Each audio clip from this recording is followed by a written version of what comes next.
WP eCommerce can be installed like any other WordPress plugin. It can be installed using your FTP program to download it to your WordPress site's plugin folder.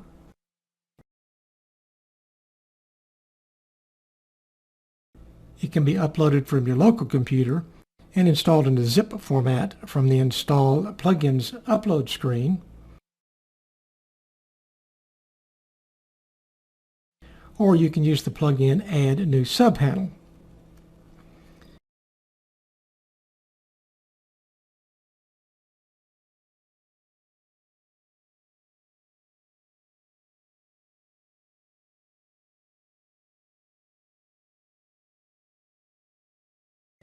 After it is downloaded, you can activate the plugin by clicking on the Activate link.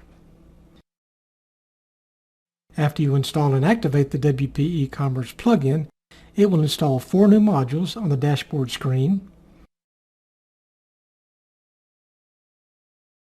2 new subpanels in the dashboard panel for store sales and store upgrades, a new panel on the admin menu titled Products, a new subpanel link under the Settings panel titled Store, and several widgets located under the Appearance Widgets subpanel. The 4 new modules on the dashboard screen are the Get Shop News panel, where you can find current articles about WP eCommerce.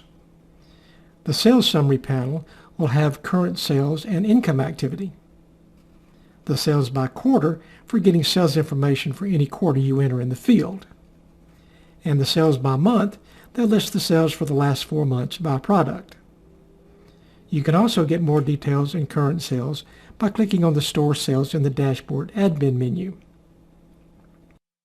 These are all tools for keeping informed about sales. If you just installed WP eCommerce, then some of these panels will not contain much information. The Store Upgrades subpanel has a list of all the available upgrades that can be made to the WP eCommerce plugin.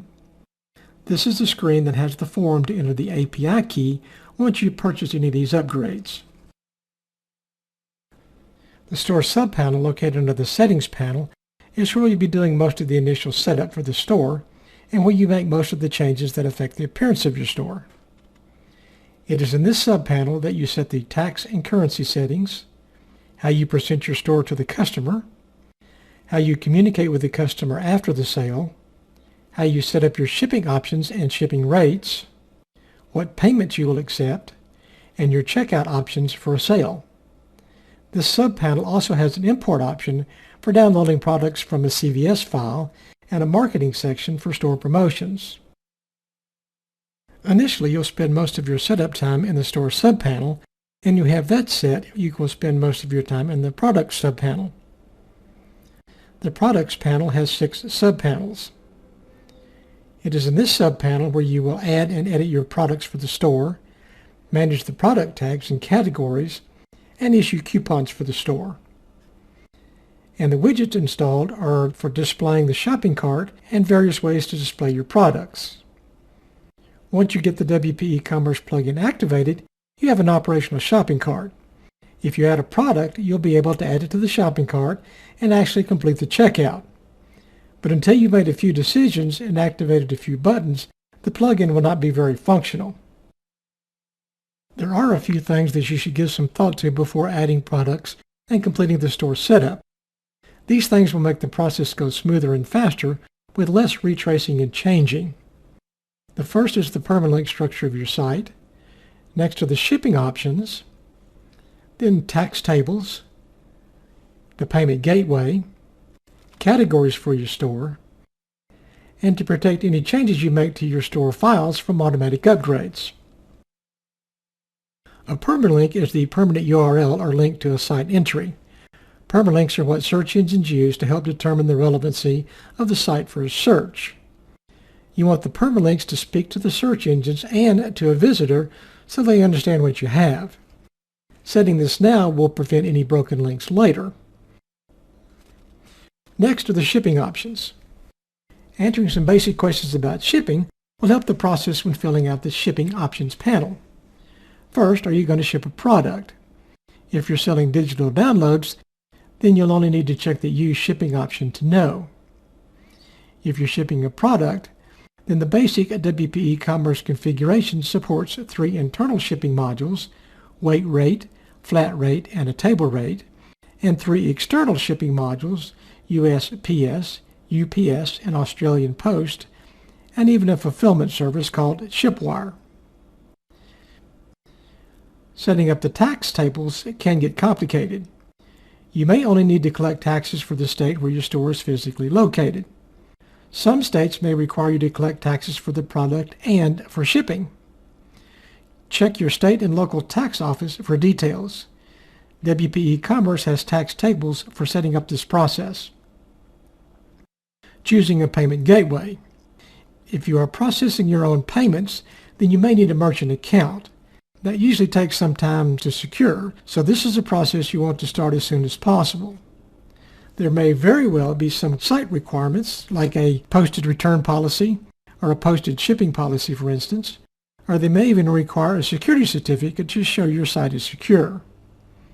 If you're using a service where you link to the payment process, such as PayPal, then you may not need a separate merchant account. You'll want to look at your options and the fees associated with the processing. Planning your categories will save you time and lost effort as you add your products. Having a good idea of the structure of these categories will also help the store run smoother and more efficient, and your site will look cleaner and well organized. One of the first things you should do is to protect your WP eCommerce template files from automatic upgrades. You'll be putting time and energy into your store site, and you don't want any work erased with a store upgrade. To benefit from the upgrades and to protect your data, you'll need to move some of the WP eCommerce theme template files to a separate location. The WP eCommerce theme is not the same as a WordPress theme. The WP eCommerce themes are the template files for the displays of the products, the forms, and the shopping cart for the store. WP eCommerce has an advanced theme setting where you can copy the store template files to your active WordPress themes folder. If you make any changes to these templates and they're not moved, then where there's a store upgrade, they will be overwritten and you will lose any changes made to these template files. By moving the template files to your active WordPress themes folder, you can edit the template files found there, and then any upgrade will not overwrite these files and all your changes will remain. If you change the active WordPress theme, then these files will need to be moved from the current active theme to the new active theme folder. These things are not written in stone and will change as the store grows, but giving serious thought to these beforehand makes the process easier and a lot less frustrating.